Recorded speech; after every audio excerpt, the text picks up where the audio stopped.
नमस्कार, बस्तर की बात में आपका स्वागत है। मैं हूं शैलेंद्र पांडे। आइए सबसे पहले एक नजर डालते हैं आज के हेडलाइंस पर।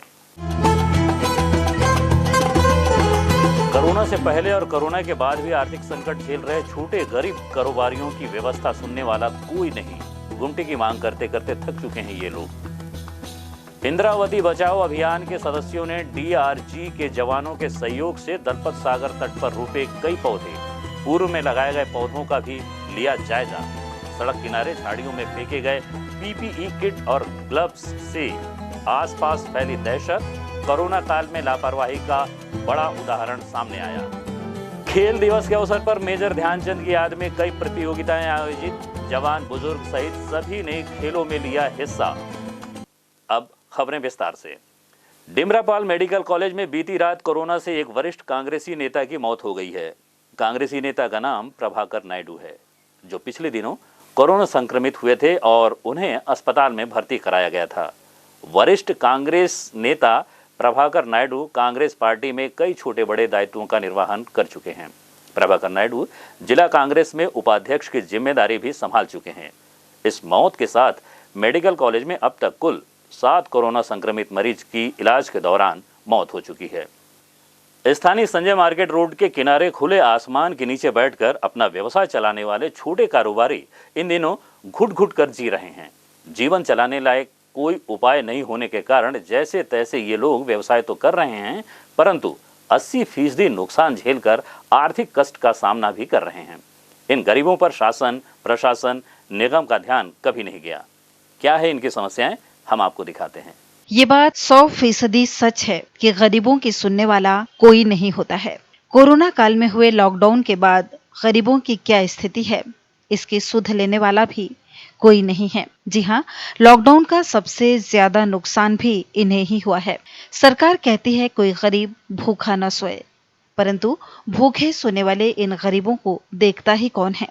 जी हाँ, हम बात कर रहे हैं सड़क के किनारे खुले आसमान में नाली के ऊपर बैठे ये गरीब कारोबारी, जो हर मौसम में, चाहे बरसात हो, गर्मी हो या फिर ठंड, हर मौसम में तकलीफें झेलकर अपने परिवार का पेट पालते हैं। कोरोना ने तो इनकी रोजी रोटी छीन ही ली है। कोई अपना पूरा धंधा छोड़कर दूसरा व्यवसाय करने में लगे हैं, तो कोई बिना कमाई के ही हर दिन मुसीबतें झेलकर अच्छे दिन आने का इंतजार कर रहे हैं। उन छोटे कारोबारी जो सड़क किनारे बैठे हुए हैं, जिनकी तरफ किसी की नजर नहीं जाती है, ये हैं सड़क किनारे बैठकर कपड़े सिलाई करने वाले, जूते चप्पल बेचने वाले या इसके अलावा कोई अन्य छोटे व्यापार करने वाले ये लोग। ये किस तरह जी रहे हैं, आइए सुनते हैं उन्हीं की जुबानी। पानी बरसात में हम लोग हमेशा एनी टाइम तकलीफ रहता रहा, इसको अपन बनाया है, थोड़ा सुविधा मिल जाता है। और क्या है ना, जूता चप्पल लगाएंगे ना तो इधर का पूरा पानी आता है, भीग जाता है, इसीलिए ना मास्क भी लगा रहे हैं सीजन के हिसाब से। अच्छा, पहले आप जूता चप्पल बेचते थे? जी जी और जी। अभी मास्क का धंधा क्यों चालू किया? अभी इसी का सीजन चल रहा है मैडम, इसीलिए बेच रहे हैं। जी इधर थोड़ा सा। जी जी। अभी क्या है ना, इसी का सीजन चल रहा है मास्क का, तो इसमें थोड़ा सा प्रॉफिट हो जा रहा है, घर चलना है किसी भी हिसाब से। तो अभी आप लोगों की कमाई हो रही है? जी हो तो रही है मैडम, 200-250 ऐसा हो जाता है दिन भर में। तो जूता चप्पल आप बेचते थे, अब मास्क बेच रहे हैं, तो उसकी तुलना में ये ज़्यादा बिक्री हो रही है या उसमें ज़्यादा? नहीं मैडम, हम लोग को ना जूता ही चप्पल ठीक ही रहा, हाँ वो अच्छा चल जाता है। क्या इसमें इतना मार्जिन नहीं है। हाँ हाँ। मैडम जी, यहाँ पर 1990 से मैं दुकान लगा रहे हैं, जबकि मध्य प्रदेश थी। उसके बाद यहाँ पर नगर निगम को मैं टैक्स पटाता था, पहले 10 रुपया, उसके 300 का महीना देने लगे। उसके बाद कई बार सर्वे हुआ, एक बार सर्वे हुआ कलेक्ट्रेट के तरफ से, देखिए हम लोग को ये कार्ड मिला कि कोई हटाएगा ना तो आपको जगह देगा। कलेक्ट्रेट आपको परमिशन मिल गया है? हाँ, यानी कि कहीं पर भी अगर हटाएगा ना तो आपको बैठा लेगा। लेकिन मैडम जी, मैं ये लॉकडाउन भी लगा, 7-8 आदमी का परिवार है, किराए के मकान में रहता हूँ, और ये किस्त पर गाड़ी लिया, इसका भी गाड़ी का किराया नहीं भर पाते हैं, तो गुजारा करने के लिए यहीं पर लगा रहे हैं। लेकिन आज तक हमारा स्थायी नहीं हुआ मैडम जी। परेशानी क्या हो रही है? परेशानी हो रहा है, खाने पीने का कुछ नहीं है। 3-4 महीना से लॉकडाउन सेठ का पैसा लिए हुए, वो न पटा पा रहे हैं, वो आकर के गाली बात देता है। कहीं पर मैं कहाँ जाऊँ, क्या करूँ, इसीलिए रोड की जी क्या चाहते मैं हैं? चाहता हूँ कि मेरे को कहीं पर अस्थाई जगह मिले कि जैसे मैं अपने बाल बच्चे का रोजी रोटी चला लाऊं। आप क्या धंधा करते हैं? ये जूता चप्पल की धंधा है। जबकि यहाँ पर मैडम जी हमको बोला था कि कांग्रेस से पहले कि आप लोग को बना करके देंगे, लेकिन आज तक नहीं बना। नहीं, निगम नहीं, नेता लोग बोल रहे थे कि आप लोग हम लोग आएंगे तब फिर आप लोग को बना करके देंगे, लेकिन जब वोट लेने का टाइम रहता है तो सब अभी तो सब बात भी नहीं करते हैं मैडम जी। और गरीब को कौन देखता? तो बरसात में कैसे कर रहे हैं आप लोग? बरसात में क्या कर रहे हैं? बरसात में लगाते हैं, फिर ले जाते हैं, फिर लगाते हैं, परेशान होते हैं। देख रहे इस उम्र में, 60 साल की उम्र में क्या करूं? अभी आपका धंधा कितना प्रभावित हुआ पहले से? प्रभावित हो गया है कि 80% डाउन हो गया है। सब कर्ज में जा रहे हैं। अब सेठ लोग का लाए हुए हैं, वो तो मानेगा नहीं, गाली बात दे रहा है। कहाँ से पटाऊँ? मालूम होता रहा है कि मर जाऊँ, क्या करूँ, खुदकुशी कर लूँ। इतना मैं परेशानी में हूँ। मकान का 10,000 रुपया किराया है, ये गाड़ी का किस्त है, बाल बच्चे का खर्च है, कहाँ से लाऊं मैडम जी? एक तो लड़का का गाड़ी चला था, उसका भी गाड़ी 5-6 महीना से बंद है। कोई उपाय नहीं है मैडम जी, इसके सिवा और कोई उपाय नहीं है। आप लोग चाहते हैं यही आपके लिए स्थायी? हाँ, यहीं पर कहीं अस्थाई छोटा सा हम लोगों को जगह दे दे। गुमटी वगैरह चाहते हैं? जी हाँ, गुमटी वगैरह जाते हैं। जैसे ये क्या कहते हैं, महात्मा गांधी स्कूल के सामने दे दिए बना करके। उस टाइम में भी हम लोग का नापी हुआ था, बोला था कि देंगे। उसके बाद देखिए यहाँ सदर स्कूल के बाजू सब में भी बैठा दिए हुआ है नाली पर, लेकिन हम लोग जो है न कहीं के नहीं है, न मर रहे हैं न जी रहे, घुट घुट के जी रहे हैं। तो बहुत परेशानी उठाए हैं। जब भी दुकान आते थे तो पुलिस वाले या जो भी है निगम वाले बंद करो बोलते थे, बंद करके चले जाते थे। ना तो खाने के लिए पैसा नहीं, कुछ नहीं, किसी से उधारी मांगते थे और घर का राशन वासन ला के घर में अपना। रोड किनारे कितने साल से आप बैठे हैं? यहाँ रोड किनारे तो 15 साल से ज़्यादा हो गए बैठ रहे हैं, लेकिन आज तक शासन बोलते हैं कि एक गुमटी देंगे, लेकिन अभी तक गुमटी भी नहीं दिए। कई बार नाम लिख के ले गए। हम ये चाहते हैं कि हमको इस रोड में एक छोटा साइज का भी एक गुमटी बना के दिए तो क्या है, अपना जीवन यापन कर सकते हैं। कुछ भी सामान डालेंगे, बैठेंगे, लेकिन यहाँ तक वो भी नहीं दे सकते हैं। अब बारिश के समय में तो छत्ता लगा के बैठते हैं, झिल्ली बांधते हैं। जब से लॉकडाउन हुआ है उस समय से दुकान भी तोड़ फोड़ हो गया, हमारे दुकान भी अच्छा रहा तो रोजी रोटी अच्छा चल जाता था, घर पारिवारिक भी चलता था। मेरा 2-1.5 साल का बच्चा है, सेरेलैक्स लेने के लिए भी ना हिम्मत नहीं बन पा रहा। अभी ऐसा हाल में हमको दुकान दिया जाए, गुंटी भी बना के दिया जाए। ना पानी आता है, बहुत तकलीफ होता है, सामान भीग जाएगा बोलने से हमारा पूरा नुकसान है। उधारी का सामान पटा नहीं पा रहे हैं, पैसा कुछ नहीं दे पा रहे हैं। अभी क्या करें, इस हालत में घर द्वार नहीं चल पा रहा है। हमको यहीं पर बहुत तकलीफ हो रहा है, कोई दुकानदारी कोई व्यवस्था नहीं कर रहे हैं, गरीब आदमी का कोई सुनवाई नहीं कर रहे हैं। यहाँ हमको बारिश है, अभी धूप में परेशानी होने पड़ रहा है और बारिश होने से तो पूरा सामान वामान भीग जाता है और बहुत तकलीफ झेलना पड़ रहा है। शेड चाहते हैं गुमटी? अब कुछ सरकार तरफ से गुमटी उमटी मिल जाए तो हम लोगों को राहत मिल जाए। इन गरीबों का गुहार आखिर सुने तो कौन सुने? कलेक्टर, कमिश्नर, निगम अधिकारी, नेता, जनप्रतिनिधि सभी से अपनी पीड़ा कहते कहते थक चुके हैं ये लोग, परंतु इनकी छोटी सी मांग भी पूरी नहीं हो सकी है। इनकी फरियाद आखिर कब पूरी होगी, ये एक गंभीर सवाल है। बस्तर की बात के लिए कैमरा पर्सन रोहन नाग के साथ गायत्री आचार्य की report, Jagdalpur. Private bus owners association के द्वारा 9 सूत्रीय मांगों को लेकर 28 अगस्त को स्थानीय बस स्टैंड में कोविड-19 के नियमों का पालन करते हुए 1 दिवसीय धरना प्रदर्शन किया गया। बस संचालक विगत कई महीनों से नुकसान झेलते झेलते परेशान हो चुके हैं। बस सेवा से जुड़े तमाम कर्मचारियों को भी परिवार चलाना मुश्किल हो गया है कि छत्तीसगढ़ राज्य के सभी बस संचालकों का माह सितंबर 2020 से मार्च 2021 तक कर्ज माफ किया जाए। 2 माह के बसों और परमिटों के लिए प्रयोग के सीमित होने के नियम को समाप्त किया जाए। डीजल के मूल्य में भारी वृद्धि हो गई है, इस कारण त्वरित रूप से यात्री किराया 40% तक बढ़ाया जाए। स्लीपर यात्री बसों के 1 स्लीपर के एवज में वर्तमान में 2 सीट का किराया लिया जाए। डीजल वेट टैक्स की राशि 50% तक कम की जाए। एकल क्षेत्रीय परिवहन प्राधिकार छत्तीसगढ़ द्वारा पहले की तरह सचिव क्षेत्रीय प्राधिकार रायपुर, दुर्ग, बिलासपुर, बस्तर और सरगुजा को नियम 67 के तहत शक्तियों का प्रायोजन किया जाए ताकि छोटे छोटे कार्यों के लिए रायपुर न जाना पड़े।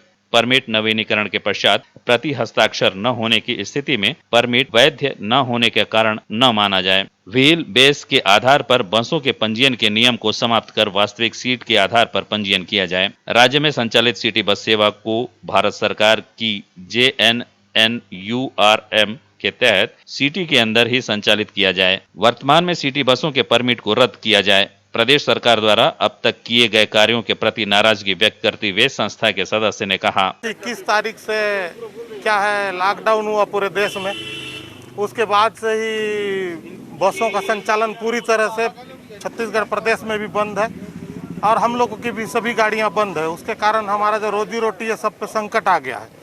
और सरकार क्या है, शुरू में 2 महीने का सिर्फ टैक्स माफ़ की, उसके बाद सरकार ने टैक्स माफ़ करने से मना कर दिया। हमको आई फार्म करना पड़ा। आज हमारे पास आई फार्म करने के लिए जो फीस का राशि है वो भी नहीं है। और विभिन्न नौ मांगों को लेकर जो है पूरे प्रदेश स्तर पे धरना प्रदर्शन दिया जा रहा है। उसी के लिए यहाँ बस्तर संभाग में भी हम लोग धरना प्रदर्शन दे रहे हैं। प्रदेश सरकार बस मालिकों की शिकायतों को शीघ्र दूर कर राज्य में बस सेवा शीघ्र बहाल करने की दिशा में पहल करेगी। इसी उम्मीद के साथ बस्तर की बात, जगदलपुर। लगातार हो रही बारिश के चलते शहर और आसपास के गांव के सड़कों का बुरा हाल है। बड़े बड़े गड्ढों के बनने से लोगों को 2 पहिया और 4 पहिया वाहन चलाने में काफी परेशानियों का सामना करना पड़ रहा है। कचहरी चौक से नए बस स्टैंड की सड़क पूरी तरह से गड्ढों में तब्दील हो गई है, जबकि कुछ माह पूर्व ही इस सड़क को सुधारा गया था। इसी तरह राष्ट्रीय राजमार्ग के आमागुड़ा से नगरनार पहुंच मार्ग की सड़क की हालत भी जर्जर हो चुकी है। सड़क पर बड़े बड़े गड्ढे बनने से वाहन चालकों को परेशानियों का सामना करना पड़ रहा है। अनेक सड़कों का भी यही हाल है। ऐसी सड़कें दुर्घटनाओं को आमंत्रण देती हैं। खेल दिवस के अवसर पर मास्टर्स एथलेटिक एसोसिएशन के द्वारा विभिन्न खेल प्रतियोगिताओं का आयोजन किया गया, जिसमें सभी उम्र के खिलाड़ियों ने भाग लिया। इस दौरान शासन प्रशासन द्वारा जारी दिशा निर्देशों का पालन करते हुए सोशल डिस्टेंसिंग कायम रखा गया। इस दौरान खेल प्रेमियों में काफी उत्साह नजर आया। मास्टर एथलीट एसोसिएशन द्वारा लगातार 3-4 वर्षों से खेल दिवस के अवसर पर विभिन्न खेल प्रतियोगिताओं का आयोजन किया जाता रहा है। इसी श्रृंखला में इस वर्ष भी अनेक खेल प्रतियोगिताओं का आयोजन किया गया, लेकिन कोरोना संक्रमण काल के चलते बिना प्रचार प्रसार के ही प्रतियोगिताएं आयोजित की गईं। इसके बावजूद बच्चों से लेकर बुजुर्ग खिलाड़ियों तक में उत्साह नजर आया। इस संबंध में जानकारी देते हुए मास्टर्स एथलेटिक एसोसिएशन के संस्थापक नबी मोहम्मद ने बताया, खेल दिवस पे हम लोगों ने इसको 3 दिवसीय आयोजन पिछले कई सालों से करवा रहे हैं।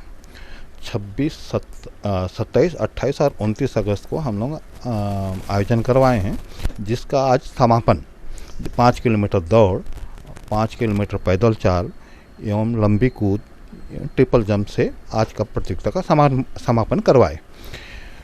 ये प्रतियोगिता में हम नीचे बच्चे, छोटे बच्चों से लेकर किड्स बच्चों से लेकर 6 वर्ष से लेकर 75 प्लस तक के हमारे लगभग 100 खिलाड़ी भाग लिए। और जो आज कोविड कोरोना चल रहा है, उन नियमों का पूरा पालन करते हुए इस आयोजन को हम लोगों ने आयोजित किया हुआ है। ध्यानचंद जी की स्मृति को ही हम ना माने, बल्कि उसको पालन करें जिंदगी में, उस जैसा बस्तर से खिलाड़ी निकालें, तभी ध्यानचंद की स्मृति में खेल दिवस की सार्थकता होगी। नहीं तो सिर्फ औपचारिकता रह जाएगा कि उनकी जयंती हुई और हम सिर्फ उनको फूलमाला पहना दें, उनको नमन कर दिए, उससे हमको कोई हासिल नहीं होना है। हासिल तब होगा जब हम एक नीचे स्तर पर खिलाड़ियों को मंच दें और उनको ऊंचे स्तर की प्रतियोगिता में भेज सकें। हम आपको बता दें कि 71 वर्षीय नबी मोहम्मद जो बचपन से ही खेल के प्रति रुचि रखते हैं, उन्होंने विभिन्न खेल प्रतियोगिताओं में बस्तर का प्रतिनिधित्व करने के साथ ही जिला क्रीड़ा अधिकारी के पद से सेवानिवृत्त हुए हैं। उनके खेल के प्रति लगाव का कारण है कि हॉकी के जादूगर ध्यानचंद के द्वारा उनकी डायरी में लिखी शुभ संदेश के साथ उनके हस्ताक्षर को धरोहर के रूप में संजो रखा है। इस संबंध में वे अपना संस्मरण सुनाते हुए, हम लोग दिल्ली यहाँ से 9 मई 1977 को यहाँ से दिल्ली से 4 लोग रवाना हुए थे। अशोक राव नायडू, बसंत नायक और ओम प्रकाश श्रीवास्तव। ये 4 लोग यहाँ से 9 मई को निकले थे और दिल्ली पहुँचे थे लगभग 15 दिन में। जब वापसी में हम लोग आ रहे थे तो झांसी में हम लोगों को बताया कि ध्यानचंद यहीं पे रहते हैं और आप लोग उनसे मुलाकात करना चाहते हैं तो हम उनके घर तक पहुंचा सकते हैं। तो हम उनके घर गए ध्यानचंद जी के 1/6/1977 को, और जब वहाँ पे मिले तो बिल्कुल बड़े आत्मीयता से स्वागत किए और उनकी पत्नी, उनके बच्चे, ये सब वहाँ पे उपस्थित थे। जो अशोक ध्यानचंद भी वहाँ पर उपस्थित थे, वो भी ओलंपिक खिलाड़ी रहे। तो ध्यानचंद जी से चर्चा हुई, सब तरह की बातों से चर्चा हुई। तो वो हम लोगों को बोले, जैसे बातचीत में होते रहे, तो अपन बोले हम बस्तर से आए हैं। तो बोले कि हमने नहीं, मैं बस्तर तो गया हूँ। तो मैं बोला सर बस्तर नहीं गए होगे आप, जसपुर गए होगे, है ना। तो वो बोले हाँ जसपुर गया था, बस्तर नहीं गया। तो उनसे बात की तो अपन लोग नहीं, उस समय तो वो हम लोगों के पास था ही नहीं कि फ़ोटो खिंचवा लें उनके साथ और कुछ कर लें, स्मृति के रूप में रख लें। पर हमारे पास डायरी था तो हम लोगों ने उसमें डायरी में लिखवा लिया कि हम लोग आपसे मुलाकात किए थे। तो आज एक अमूल्य धरोहर के रूप में हमारे पास विरासत में वो डायरी रखी हुई है, उसकी याद में कि हम कभी माने ओलंपिक खिलाड़ी और विश्व के महान खिलाड़ी हॉकी के जादूगर का हमारे पास हस्तलिखित उन्हीं की लिखी हुई डायरी और डायरी हाथ से लिखी हुई मौजूद है। ये सच है कि स्वस्थ शरीर के लिए खेल और फिटनेस काफी महत्वपूर्ण है और इसका पालन करते हुए 75 वर्षीय रमेश श्रीवास्तव आज भी स्वस्थ शरीर के साथ नियमित व्यायाम भी कर रहे हैं और मास्टर एथलेटिक प्रतियोगिताओं में बस्तर को उन्होंने अनेक पदक भी दिलवाए हैं। उनका कहना है कि जब तक जीवन है तब तक अपने शरीर को स्वस्थ रखने के लिए नियमित व्यायाम जारी रखना चाहिए। रमेश चंद्र श्रीवास्तव। आपकी उम्र क्या है? 76। अच्छा, आप ये जो जॉगिंग है कब से कर रहे हैं? जॉगिंग करते मेरे 30 साल हो गए। अच्छा, इसका क्या लाभ है? इसका लाभ यह है कि आज तक मैं कभी बीमार नहीं पड़ा, खुद तरह से स्वस्थ रहता हूँ और एनर्जी पूरी रहती है। क्या क्या करते हैं आप सुबह उठ? मैं वैसे मास्टर एथलेटिक में इंटरनेशनल और नेशनल गेम खेल चुका हूँ और हर जगह गोल्ड मेडल लेकर भी आया। दूसरी बात, मैं javelin throw, discus throw, 5 kilometre walk हर साल मास्टर एथलेटिक में भाग लेता हूँ ऑल ओवर इंडिया में। तीसरी बात, मैं डबल बार, सिंगल बार, रोमन रिंग, इसमें मेरे पास मास्टर डिग्री है। और आज भी इस उम्र में मैं आराम के साथ इन 3 एक्सरसाइज को कर लेता हूँ, जिससे मुझे कोई अड़चन नहीं होती। उसको देख कर मेरे घर वाले बोलते हैं कहीं कुछ ना हो जाए, लेकिन ईश्वर के कृपा से आज तक मैं पूरा स्वस्थ हूँ और अपने एक्सरसाइज को नहीं छोड़ रहा हूँ। आप युवाओं को क्या संदेश देना चाहेंगे? युवाओं को यही संदेश देना है कि भैया आप एक नशे का त्याग करो, और वो नशा है नींद। आप नींद को छोड़ दीजिए, प्रातःकाल उठिए, कम से कम 2 किलोमीटर मॉर्निंग वॉक जरूर करिए और एक ही चाल में चलिए। चाल में फ़र्क नहीं आना है, ये आपको दिन भर तरोताज़ा रखेगा और स्वस्थ रखेगा। वक्त हो चला है एक छोटे से ब्रेक का। ब्रेक के बाद मिलते हैं अन्य खबरों के साथ।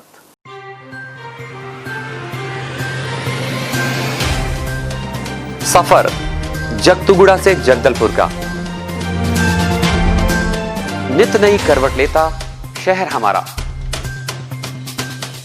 चौक चौराहों से होता हुआ विकास की गाथाएं गढ़ता बस्तर हमारा। कई रंगों से सराबोर कितनी ही कहानियों को समेटे, कहीं विकास के सोपान तो कहीं सरकारी दावे और उनका सच।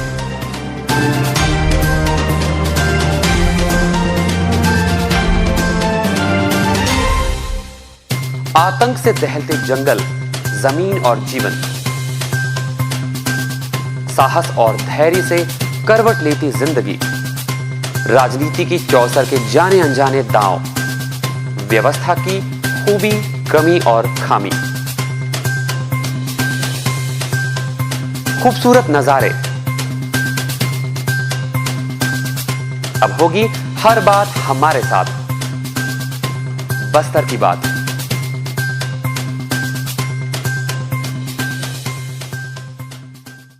ब्रेक के बाद आपका स्वागत है बस्तर की बात में। आइए चलते हैं खबरों की ओर।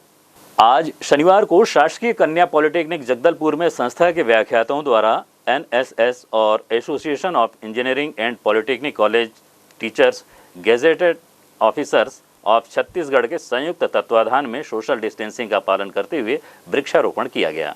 इसमें संस्था के प्रभारी प्राचार्य S.K. त्रिवेदी, एसोसिएशन के संयुक्त सचिव सतीश कुमार ठाकुर, NSS प्रभारी श्रीमती सुषमा देवांगन सहित अन्य लोगों द्वारा आओ हम सब पेड़ लगाएं, अपना प्राकृतिक फर्ज निभाएं इस संदेश के साथ पौधे रोपे गए। धर्मपुरा स्थित कोविड-19 सेंटर के कर्मचारियों और अधिकारियों की लापरवाही का एक उदाहरण देखने को मिला। इस सेंटर के पास सड़क के किनारे झाड़ियों में PPE किट और हैंड ग्लव्स पड़ा मिला, जिसके चलते आसपास के लोग कोरोना संक्रमण फैलने के खतरे से दहशत में नजर आए। लोगों का कहना है कि कोरोना संक्रमण काल में ऐसी लापरवाही भारी पड़ सकती है। शहर में कोरोना संक्रमण तेज रफ्तार से फैल रहा है। इसके बावजूद कोरोना संक्रमित व्यक्तियों के उपचार कार्य में लगे अधिकारी और कर्मचारियों द्वारा लापरवाही बरती जा रही है। धर्मपुरा कोविड-19 अस्पताल में इस तरह की लापरवाही देखने को मिली। गुरुवार की सुबह लगभग 3 PPE किट और हैंड ग्लव्स सड़क के किनारे झाड़ियों में पड़ा हुआ मिला। इसके पास ही मवेशी अपना भोजन तलाश करते भी नजर आए, जिसे देखकर आसपास के लोगों में दहशत फैल गई और संक्रमण फैलने के खतरे से लोग भयभीत नजर आए। सूत्रों से मिली जानकारी के अनुसार इसके कुछ देर बाद कोरोना कोविड-19 अस्पताल में अपनी सेवा दे रहे पुलिस सुरक्षा कर्मियों ने इन सभी PPE किट को लंबे डंडे से एकत्रित कर उसमें सैनिटाइजर डालकर आग लगा दी। इन परिस्थितियों में इस तरह की लापरवाही से आम जनता में काफी नुकसान पहुंचने का खतरा बना हुआ है। इस कोविड-19 अस्पताल में मरीजों को लाने के लिए एक अलग रास्ते का निर्माण किया जा रहा है, क्योंकि पहले के रास्ते से मरीजों को ले जाने के दौरान संक्रमण फैलने का खतरा बना हुआ था। आम लोगों का कहना है कि इस तरह की लापरवाही बरतने वाले कर्मचारी और अधिकारियों के विरुद्ध कड़ी कार्रवाई की जानी चाहिए। बस्तर की बात, जगदलपुर। बस्तर के पर्यटन स्थलों में पॉलीथीन का कचरा बढ़ता जा रहा है, जिससे प्राकृतिक जंगल को खतरा हो सकता है। बस्तर के पर्यावरण प्रेमी इंद्रावती बचाओ अभियान से जुड़े कुछ लोग इन दिनों पर्यटन स्थल पहुंचकर वहां जमा पॉलीथीन का कचरा हटा रहे हैं। साथ ही इन पर्यावरण प्रेमियों का कहना है कि शासन प्रशासन द्वारा भी पर्यटन स्थलों में अनिवार्य रूप से पॉलीथीन पर प्रतिबंध लगाया जाना चाहिए और कचरे के लिए जगह जगह पर डस्टबिन भी रखना चाहिए। इंद्रावती बचाओ अभियान द्वारा पौधारोपण का कार्य सतत जारी है। इसी श्रृंखला में आज शनिवार को अभियान के सदस्य DRG के जवानों के साथ मिलकर दलपत सागर के किनारे पौधे रोपे। साथ ही पिछले दिनों लगाए गए पौधों को भी सदस्यों ने चेक किया कि वे जीवित हैं या नहीं। बस्तर में पर्यावरण बचाने के लेकर इंद्रावती बचाओ अभियान के सदस्यों द्वारा लगातार शहरी और ग्रामीण क्षेत्रों में पौधारोपण कार्य किया जा रहा है। बस्तर की हरी भरी भूमि को बचाने और आने वाली पीढ़ी को पर्यावरण की रक्षा करने का संदेश देने के उद्देश्य के साथ इंद्रावती बचाओ अभियान ने वृक्षारोपण कार्यक्रम का बीड़ा उठाया है। पौधे रोपे जाने की श्रृंखला में शनिवार को दलपत सागर तट पर 300 पौधे सदस्यों द्वारा रोपे गए। पौधे रोपने में अभियान के सदस्यों के साथ साथ DRG के जवान भी शामिल हुए। बरगद, पीपल, गूलर के अलावा अन्य पौधे यहां सदस्यों और जवानों द्वारा रोपे गए। पौधारोपण कार्यक्रम के बारे में जानकारी देते हुए अभियान के अध्यक्ष किशोर पारख, अगर आप इंद्रावती बचाओ अभियान के हमारे सारे कार्यक्रम देखेंगे तो आप देखेंगे कि हमने लगभग सभी लोगों को इसमें जोड़ने की कोशिश की है। विभिन्न समाज के लोग भी हमारे साथ जुड़े हैं, ग्राम के लोग, गांव के लोग भी हम लोग के साथ जुड़े हैं और उसी कड़ी में आज DRG के जो जवान हैं वो हमारे साथ जुड़े हैं। और मैं आपको ये बताना चाहूँगा कि DRG के जवान हमारे साथ पिछले कई दिनों से यहाँ पे जुड़े हैं और दलपत सागर में जो हमारा यहाँ पौधारोपण का कार्यक्रम चल रहा है उसमें लगातार हमको इनका सहयोग मिल रहा है। यूं तो जनता की सुरक्षा के लिए पुलिस के जवान हमेशा मुस्तैद रहते हैं, परंतु प्रकृति बचाने भी इनके योगदान को याद रखा जाना चाहिए। पौधारोपण कार्यक्रम में उपस्थित DRG बस्तर के इंचार्ज भुवनेश्वर साहू क्या कहते हैं, आइए सुनते हैं। बाइट। अभियान के एक सक्रिय सदस्य संपत झा ने कहा, देखिए जैसे कि ये जो हमारा दलपत सागर है ये ऐतिहासिक धरोहर है, इनका हम लोगों ने क्रमशः वृक्षारोपण का कार्य शुरू किया हुआ है, जिसमें हमारे स्थानीय जनप्रतिनिधि, समाज के लोग, ये लगातार सारे लोगों की भागीदारी से हम ये पौधरोपण अभियान जारी रखे हैं। पीपल, बरगद, पाकड़, गूलर और ये सब नदी के किनारे लगे हुए वृक्ष हैं, जिसपे हम लोग, चूँकि ये बड़े तादाद में लगना है पेड़, तो हमने जब यहाँ के पुलिस अधिकारियों से बात की और हमने बोला कि सर हम चाहते हैं कि आपके जवान भी इसमें श्रमदान करें, तो आज हमारे पूरे इंद्रावती बचाओ अभियान को इस बात का बहुत गर्व और हर्ष हो रहा है कि जो हमारे जवान यहाँ लगातार आप देख रहे होंगे, यहाँ पे जो 300 के आसपास जो पेड़ लगाए हैं, ये सारे हमारे डीआरजी के जवान हैं। और ये वो डीआरजी के जवान हैं जो जंगलों का प्रदूषण खत्म कर रहे हैं। पौधारोपण अभियान में महिलाओं के योगदान को नकारा नहीं जा सकता। इस अभियान में पुरुषों के मुकाबले महिलाओं की संख्या ज्यादा रही है। अभियान की एक सदस्य ज्योति गर्ग का कहना है, सर आजकल पौधे बहुत कम ही बच रहे हैं, सभी वृक्षारोपण की कटाई पे ही हो रहा है ना। तो हम लोग घर का भी काम कर लें और जितना जागरूक हो सके महिलाओं को वो हम जागरूक करें, इसलिए हम लोग आ रहे हैं, क्योंकि हमको देख के बाकी और भी महिलाएं हमारे साथ सहयोग करें। जगदलपुर शहर को हरा भरा बनाने यूं तो कई संस्थाएं कार्य कर रही हैं। इन दिनों एक मंच पर एक सुर में सभी यहाँ के वातावरण को प्रदूषित होने से बचाने में अपनी अपनी महती भूमिका निभा रहे हैं। बस्तर की बात, जगदलपुर। चलते चलते आइए फिर नजर डालते हैं आज के हेडलाइंस पर। कोरोना से पहले और कोरोना के बाद भी आर्थिक संकट झेल रहे छोटे गरीब कारोबारियों की व्यवस्था सुनने वाला कोई नहीं। गुमटी की मांग करते करते थक चुके हैं ये लोग। इंद्रावती बचाओ अभियान के सदस्यों ने डीआरजी के जवानों के सहयोग से दलपत सागर तट पर रोपे कई पौधे। पूर्व में लगाए गए पौधों का भी लिया जायजा। सड़क किनारे झाड़ियों में फेंके गए पीपीई किट और ग्लव्स से आसपास फैली दहशत। कोरोना काल में लापरवाही का बड़ा उदाहरण सामने आया। खेल दिवस के अवसर पर मेजर ध्यानचंद की याद में कई प्रतियोगिताएं आयोजित। जवान बुजुर्ग सहित सभी ने खेलों में लिया हिस्सा। बस्तर की बात में आज सिर्फ इतना ही। फिर मुलाकात होगी कुछ और खबरों के साथ। नमस्कार।